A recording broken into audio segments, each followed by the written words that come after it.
women do not date out of their race enough, and God, please release my sisters from the shackle of only dating black men. I feel like it's time for us to explore our options. It's way more of life to see, way more experiences to have. Hey guys, welcome back to my channel. So as per the title, guys, you can see in today's video, we're going to be talking about the fact that unfortunately black women know that oftentimes when they go on these dating shows that are predominantly white, they're white casted, all the directors and everything are white, they will have these one or two talking either black woman or black male in there. But what I wanted to come on here and talk about is that unfortunately, in the perfect match, I'm pretty sure you guys have seen people talking all about this show because it recently aired on Netflix. And there were two black girls on there. One of them in particularly, as y'all seen here, her name is Melinda Berry. And unfortunately, the whole premise of the perfect match is that, you know, there's a ton of young boys and girls. They go in every week. They have to ultimately pair up with someone. Otherwise, if they're not paired at the end of this 1 week, they're going to ultimately get the boot. So what happened is, like, you know, obviously at the end of the day, it is indeed a reality show. So they have to have a little bit of drama. So ultimately what they do is, like, because the people are already paired, they will bring in other people to kind of shake the things up, right? I recently made a video talking about why black women continue to go on these dating shows, apart from obviously their monetary incentive. But black women, whenever y'all go on these shows, yes, I understand that y'all are being paid, but y'all also has to know that it doesn't necessarily help us as black women. It doesn't really help with our image because what will happen is that oftentimes black women, they're picked by default. They're usually this token black woman. And for the most part, the one or two black males that they're sprinkling there, obviously they're there because they want white women, right? That is, I think it is a given fact at this point. So oftentimes, whenever these people, they see, you know, like a black person, a black girl come in, they automatically, they want to pair them up with the black males because I think these people aren't necessarily connecting the dot, like, how do you as a black male, like, how would you hate the woman within your own community? But unfortunately, there's so much that these people have to know. But nonetheless, Melinda that you're viewing here on your screen, she has been facing a lot of scrutiny because obviously she was on the show. She wasn't one of the original cast member. She was brought in basically to shake things up. And even though, yes, I do have to say, I really love Melinda. As y'all can see, those jawlines, she's extremely beautiful. Look at her skin, like, overall, Melinda is just gorgeous. I really like Melinda, but I do have to say I didn't really like the way that she presented herself on this show. But nonetheless, I guess she had to do whatever she had to do because at the end of the day, like I said, these people have monetary incentive. So obviously they're going to do whatever it takes, right? After she was facing so much backlash because she went and, like I said, she was being a little desperate on the show, given the fact that they are there to create drama. There was this known hoe by the name of Harry, and he had dogged out so much other women on this show before. Mind you, it has never been a black woman, but all the women that he has paired up with in all of these previous shows, he has ultimately ended up cheating on them. He had spread very intimate detail. Like I said, overall, he's just an F-boy, but like I said, these people know that people like that, they're going to bring the drama, they're going to bring entertainment. So I'm pretty sure this is why they continue to cast them, right? So nonetheless, Harry, he was, I guess, getting to know this girl by the name of Jessica, which is someone, she's a baby mama. They have been working overtime, trying to make her seem like a victim, trying to make her seem like she's this girl's girls. When this girl, she's a bully. She think that every other woman are beneath her. Melinda, basically, she got into it because allegedly she and Harry, they kissed. He was trying to deny it because, like I said, he was trying to get in a relationship with this girl by the name of Jessica. Ultimately, after that exploded, a lot of people were saying Melinda, she seemed desperate. She was basically throwing herself at all of the guys. And then she basically did this because she wanted to, quote unquote, hurt the baby mama, Jessica. So Melinda, she responded to this by saying, I had to truly hold back what I really wanted to say. Because one thing you're not going to do is portray me as an angry black woman on a reality show. when I've worked so hard to get where I am. And it's sad that people can talk to me the way they want to talk to me, and it's okay. But the moment I speak up just a bit, angry black woman, she's rude, she's ghetto, angry black woman, clout chaser.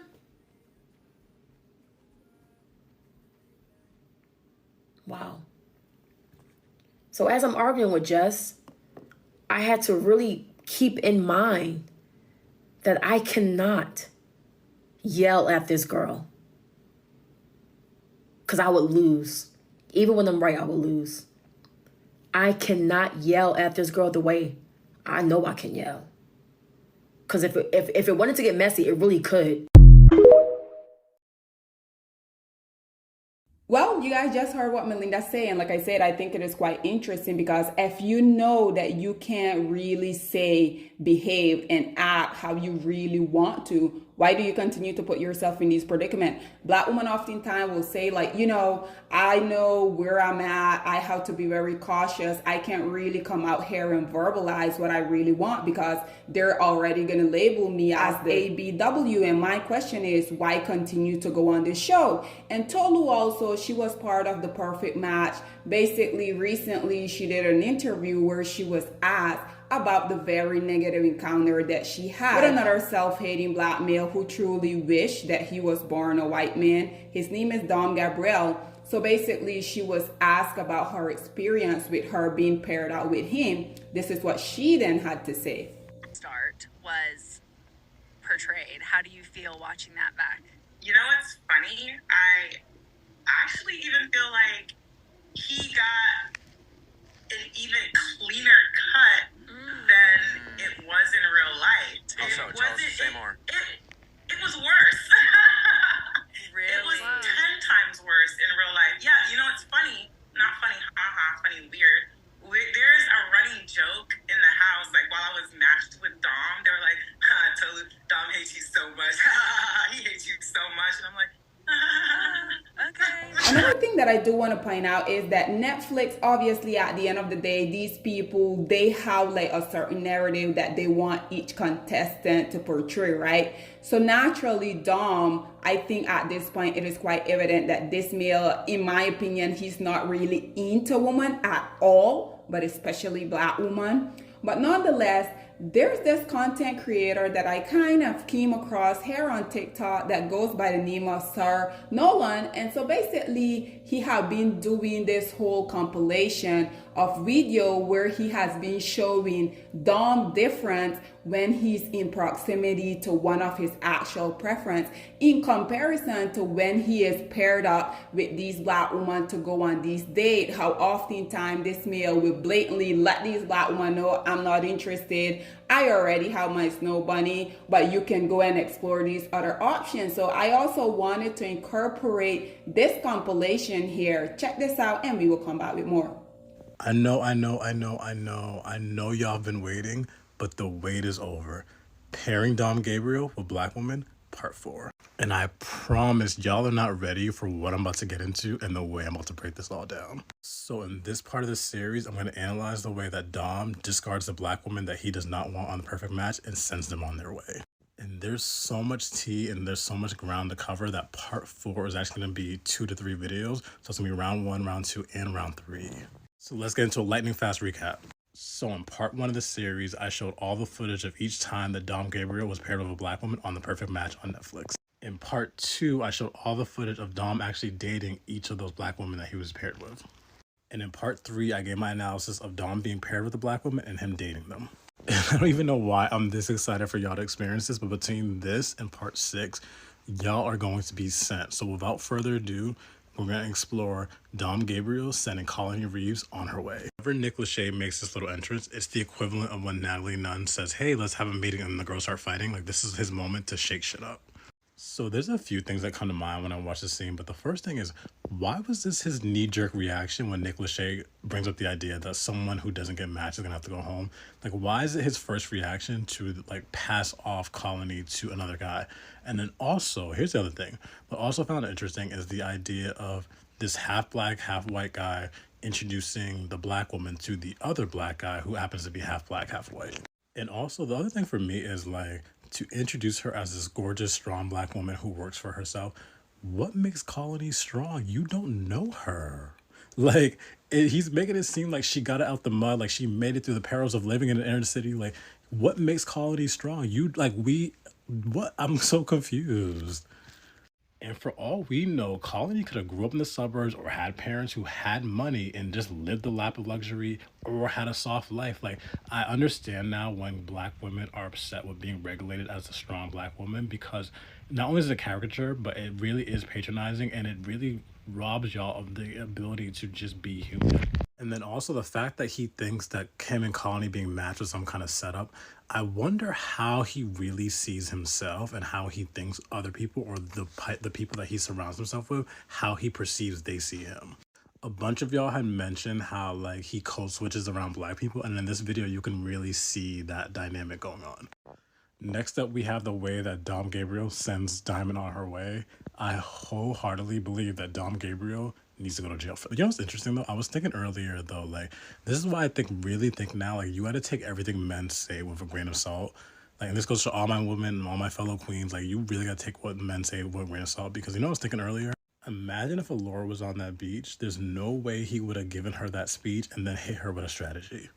Diamond ends up pairing with this guy named Will. Will's a strategist, so he ends up matching with Diamond, but when the moment comes for him to leave her for the girl he really wants, he does so. So Diamond decides it's time to leave, and the next scene will show y'all why I think Dom needs to go to jail. So, there you go, queen. Know your worth.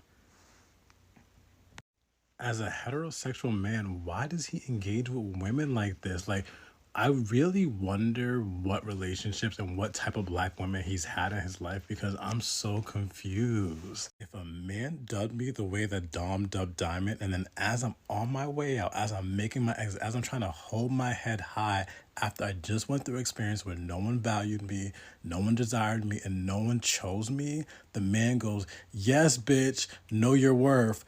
That would send me to no end. I seriously believe Dom needs to go to jail for this moment. And now the moment of truth, Talou. I'm going to showcase how Dom gradually discarded Talou from start to finish. Very how it started to how it's ended. But here's the thing. I know we all live for Talou. I know she's drop dead gorgeous. I know the fashion pieces be hitting. The way she styles herself is everything. But here's the thing, you guys. I got to give a disclaimer. I know this series is a critique of Dom Gabriel, but I have to be fair and I have to be objective. This journey through Talou's journey is going to be triggering. It triggered me rewatching the scenes to do and taking my notes. It's gonna be a ride. I will say though, when we watch all the sequences back to back as opposed to watching them in between the episodes, you're gonna really get to see the experience and really see it firsthand. So the next segments of part 4 are gonna be so I realized that part 4 is actually gonna be 4 videos. I calculated all the content. It's actually gonna be 4 videos. Let's go.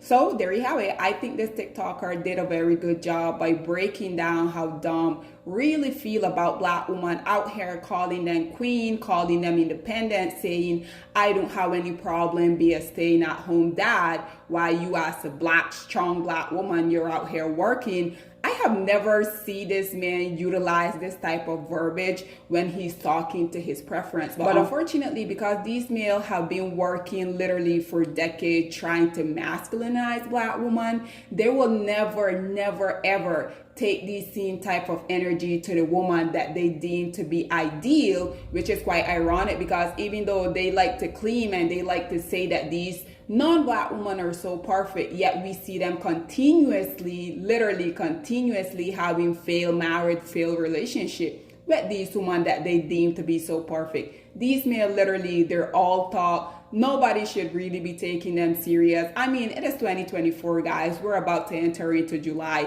Are you guys really out here still listening to anything that these males have to say? But nonetheless, guys, this is all that I have to say on this whole predicament. But I would love to hear what you guys have to say about black women knowing for a fact that they can't conduct themselves how they really want to, about them knowing that the black males that are on the show are not really interested in them, but they tend to still show them that they as black women are interested. Also, what do you guys think about the breakdown that TikToker made with Dom when he goes on date with these black women? Whatever your thoughts and opinion are, please get in the comment section down below, and I'll see you guys in my next one. Bye guys.